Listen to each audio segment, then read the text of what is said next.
Bonjour à tous, bienvenue dans notre série des 10 grands papes du Collège des Bernardins. Nous voyons l'histoire de l'Église à travers le point de vue de l'histoire des papes. Et aujourd'hui, j'ai choisi de vous présenter un pape du IIIe siècle, Saint Calixte.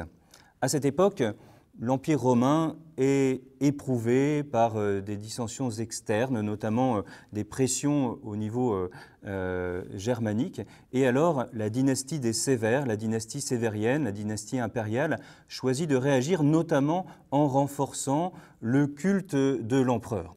Cela pose des problèmes aux chrétiens qui, eux, ne veulent pas considérer que l'empereur est un dieu. Et donc, ils continuent à être persécutés et ils sont persécutés toujours davantage. Et en plus, il y a aussi des dissensions internes dans l'Église. L'Église, en ce IIIe siècle, elle a grandi et l'élément judéo-chrétien au sein de l'Église a diminué relativement. Et au contraire, il a davantage assimilé toute la culture gréco-latine.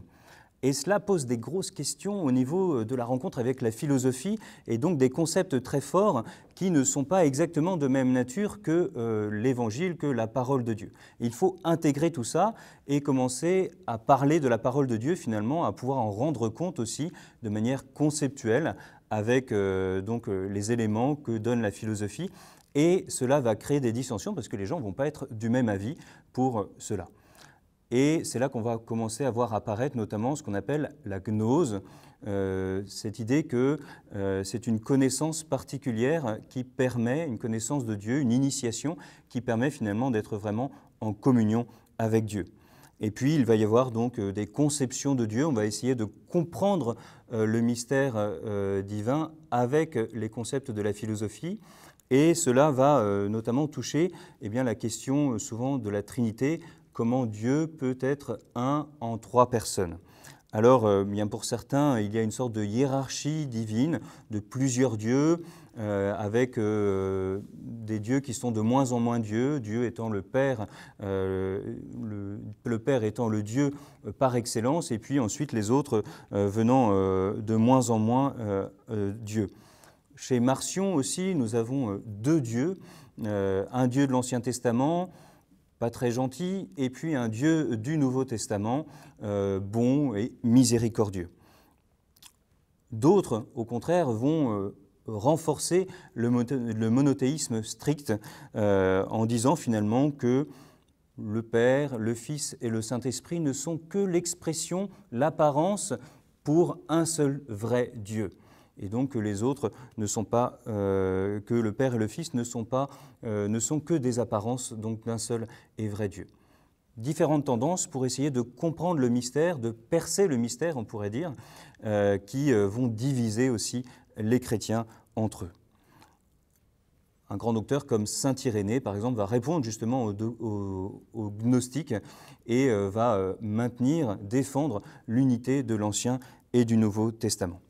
Alors, nous avons donc ces dissensions dogmatiques, ces dissensions sur le cœur de la foi, et puis il y a aussi des dissensions internes au sein de l'Église de Rome. Et du temps de Saint Calixte, on peut dater ce qu'on pourrait appeler le premier schisme de l'histoire, la première séparation dans l'Église à Rome. Alors, avec un des premiers antipapes, mais c'est un peu anachronique de dire cela parce que l'évêque de Rome, on ne l'appelle pas encore le pape, et donc c'est anachronique de dire qu'il y a un antipape, mais il y a des dissensions, des séparations, des divisions dans l'Église de Rome, autour notamment d'un personnage, un brillant personnage qui s'appelle Saint Hippolyte, mais qui n'est pas très content de ne pas avoir été choisi pour être pape. Et donc, il va, au moment où Saint Calixte est élu pape, il va être lui-même élu par ses propres partisans. Il y aura donc deux évêques concurrents à Rome en ce temps-là. Alors, que s'est-il passé? Calixte, c'est un prêtre d'une humble extraction.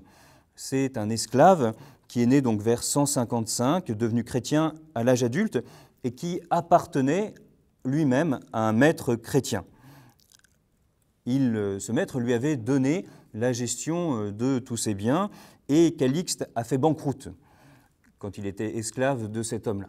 Il a ruiné son maître et puis il a ruiné aussi les clients chrétiens et juifs de son maître. ça lui a valu une condamnation aux mines de sel en Sardaigne. Il en est revenu, il avait été gracié en même temps que d'autres chrétiens vers 190 grâce à une maîtresse chrétienne de l'empereur d'alors, l'empereur Commode. Et de retour à Rome, eh bien, il va recevoir des missions de la part des différents papes et finalement donc lui-même être élu pape. Alors comment sait-on tout ça, tous ces détails? Eh bien, c'est justement saint Hippolyte qui les raconte, saint Hippolyte de Rome, parce que, eh bien, il est opposé lui-même à Calixte et il va dire, mais voyez, cet homme qui a échoué, a fait banqueroute, est un fils d'esclave, un esclave lui-même, il est devenu pape, c'est indigne. Alors, il va pourtant être très actif comme pape, notamment pour réfuter certaines erreurs, mais justement, c'est ce que Hippolyte va lui reprocher, il va dire, eh bien, il le fait mal. Peut-être, effectivement, qu'il n'est pas aussi brillant théologien qu'Hippolyte, et donc Hippolyte va lui reprocher, finalement, certaines formulations, probablement, peut-être pas tout à fait ajustées. Parce qu'en effet, Hippolyte, lui, est quelqu'un de très brillant, issu de l'aristocratie romaine, et puis qui parle très bien le grec, qui est un grand savant. On a plusieurs livres de lui, notamment sur la tradition apostolique, et donc c'est quelqu'un de très brillant, de très précis, et il est déçu, on va dire, par le niveau théologique des papes qui lui sont contemporains. Il aurait bien aimé être à leur place. Dissension, donc division à Rome à cause de cela, qui, on voit, Hippolyte, issu de l'aristocratie romaine, Calixte, lui, esclave. Il y a aussi des cultures sociales, des dissensions de classe derrière cela aussi. Calixte va prendre une décision, notamment au niveau des mariages. Il va reconnaître la validité des mariages entre un esclave et une patricienne, donc une aristocrate, on pourrait dire. Et eh bien, Hippolyte, ça le mécontente fortement. Il ne reconnaît pas cela. Et d'ailleurs, c'est un tel tabou social, ce mariage entre esclave et patricienne, que Constantin lui-même, un siècle plus tard, va revenir sur cette décision du pape Calixte. Mais certainement, ce qui est au cœur, c'est dans ce contexte de persécution persistante, il y a des chrétiens qui chutent, des chrétiens qui apostasient devant la menace des persécutions et qui, une fois les persécutions, la menace passée, veulent revenir dans l'Église. Calixte va être miséricordieux à leur égard. Il va effectivement préparer, ménager un retour à ces apostats dans l'Église. Et Hippolyte, lui, le refuse, comme d'autres à l'époque. Par exemple, pour Tertullien, il y a 3 péchés impardonnables, l'apostasie, le meurtre et l'adultère. Et ces questions de ceux qui chutent et qui doivent revenir, eh bien, on le sait aussi, a fait de fortes divisions dans l'Église, et particulièrement en Afrique du Nord. Calixte, lui, parle de l'Église comme une arche de Noé, où doivent entrer les grands, mais aussi les petits, les faibles, mais aussi les forts, les purs et les impurs. Alors finalement, Calixte va mourir martyr et Hippolyte lui-même, quelques années plus tard, va être persécuté, envoyé lui aussi en travaux forcés et mourir martyr en même temps que l'autre pape de cette époque-là. Et tous les deux, finalement, vont être enterrés au même moment comme un commun martyr, une commune sainteté. Et ils s'étaient réconciliés, ils avaient eux-mêmes prêché l'unité l'un pour l'autre. Hippolyte avait souhaité que ses fidèles reviennent à l'unité. Et donc, ils sont aujourd'hui tous les deux honorés comme saints et comme martyrs.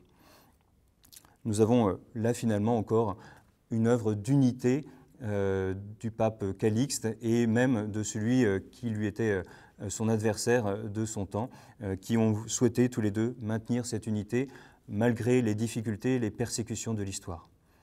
Je vous remercie et je vous donne rendez-vous donc pour une autre vidéo sur un autre grand pape.